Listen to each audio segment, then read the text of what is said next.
बिस्मिल्लाहिर्रहमानिर्रहीम। देखती आंखों सुनते कानों, चौधरी खलील का सलाम।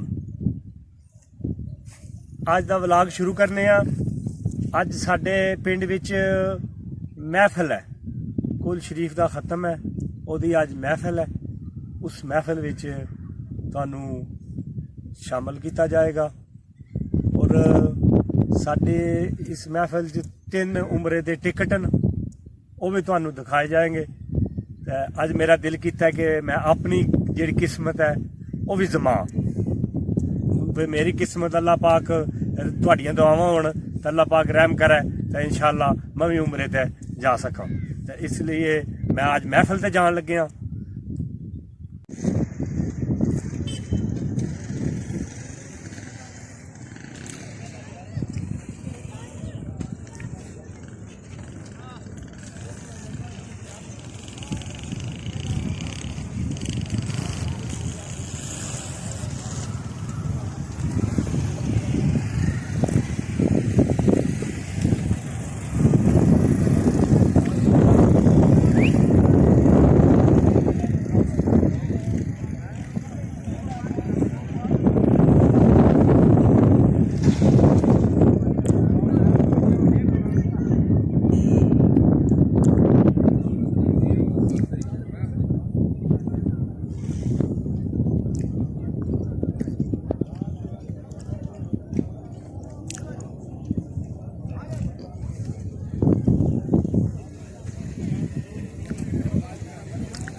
सुभान अल्लाह, उन्होंने लोड़ को नहीं जो मेरे वाल गुनगार है आखो एक बार सुभान अल्लाह।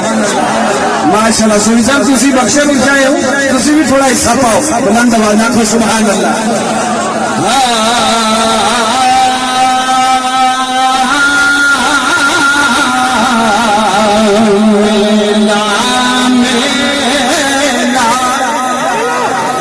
बाबा फरीद फरमाने उठ फरीदा सतिया, उठ फरीदा सतिया, कोई मेला वेखी जा और मत कोई बख्शिया मिल जाए तो तू ही बख्शिया जा।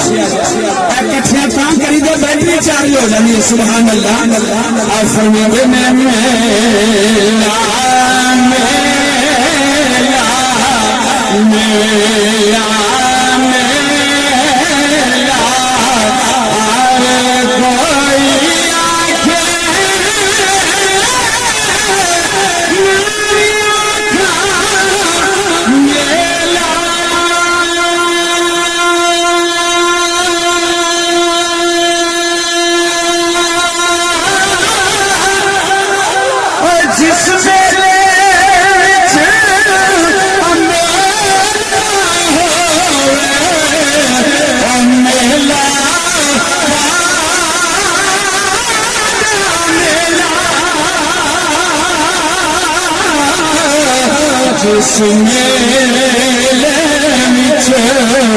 जिस मेले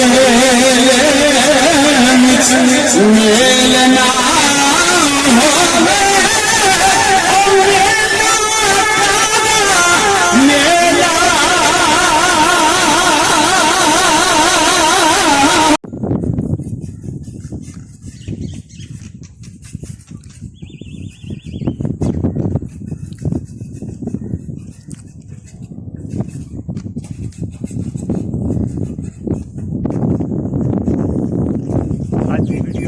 पसंद आई हो दोस्तों तो लाइक करो, शेयर करो, नीचे बेल का निशान है प्लीज़ प्रेस। इस चौधरी खलील की दुआओं याद रखो। अल्लाह हाफ़िज़।